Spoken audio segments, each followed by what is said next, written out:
বিসমিল্লাহির রহমানির রহিম। আসসালামু আলাইকুম। ভাই, তারেক রহমান নিয়ে অহংকার করেন না। আমি চাক্ষুষ সাক্ষী। আমি একটা শহরের জিয়া পরিষদের সহসভাপতি।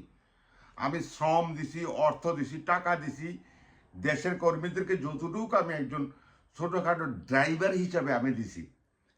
এই আজকে 39 বছর এই দলকে আমি শ্রম দিচ্ছি। তার মূল কারণ হলো খালেদা জিয়া এবং জিয়াউর রহমান ছিল আদর্শের প্রতীক। তারা ছিল দেশপ্রেমিক, তারা ছিল ভারত বিরোধী। এই দুইটা কারণে এই দলটাকে আমি ভালোবাসি। কিন্তু যখনই দেখলাম এই দলটা ছিনতে হয়ে গেছে ভারতের হাতে, তখন এই দলের প্রতি ঘৃণা জানাচ্ছি। যদি কেউ বলেন তারেক রহমান ম্যাগনেট, এটি ভাই ম্যাগনেট না। আমি চ্যালেঞ্জ, আমার কাছে ভিডিও ফুটেজ আছে, আমার কাছে শত শত ছবি আছে। ওই তারেক রহমান, সে কি একটা নেতা? সে কি কোনোদিন আমাদের খবর নিছে?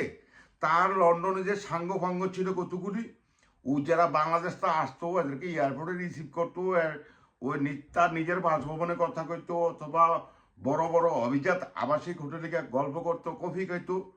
এই ছিল তারেক রহমানের কাজ। তারেক রহমান, আমি 10 বছর প্রতিটা মিছিল মিটিংয়ে গেছি, আমি একবার সুযোগ পাইছি তার সাথে হাত মেলানের। আমি সেই জিয়াউর রহমানের কর্মী। আমি এই দলকে কমপ্লিট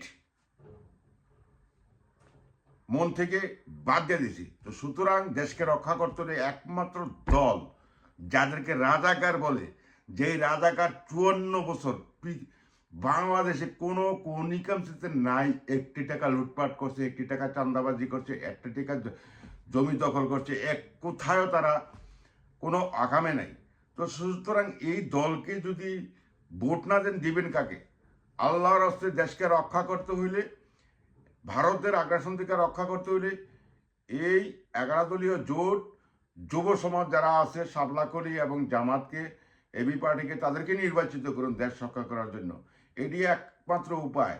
আপনারা দেখেন, তারেক রহমান সে পারিবারিক কোঠায় হয়েছে দলের চেয়ারম্যান।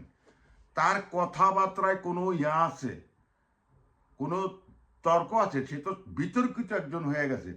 সে এক এক জায়গায়, একটা বাংলাদেশ একটা ছোট্ট দেশ, কোন জায়গায় কি আছে না আছে হেডেই জানে না। ও সিটাঙ্গে গিয়ে কি বক্তব্য দেয়, ফরিদপুর গিয়ে বক্তব্য দেয়, কুমিল্লা গিয়ে বক্তব্য দেয়, নর্থ বেঙ্গলে বক্তব্য দেয়, কোনো বক্তব্যর মিল আছে? এই দল যে একটা উম্মার দল, আমলিকের মতো, সেটাই কঠিন।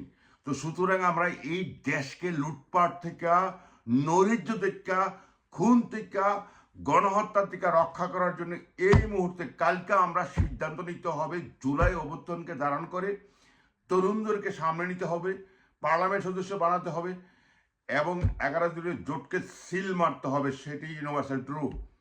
তারেক রহমান নিয়ে চ্যালেঞ্জ করবো আমি সারা বাংলাদেশে। আসুক। সে কিছুই না, সে কোনো নেতাই না, সে কোনো যোগ্য নেতাই নাই।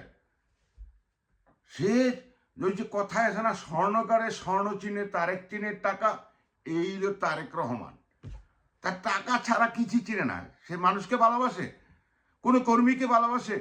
বাংলাদেশে হাজার হাজার কর্মী এই 17 বছর নির্যাতন হয়েছে, তারা এমপি প্রার্থী পাওয়ার যোগ্য ছিল, কিন্তু তা করে নাই।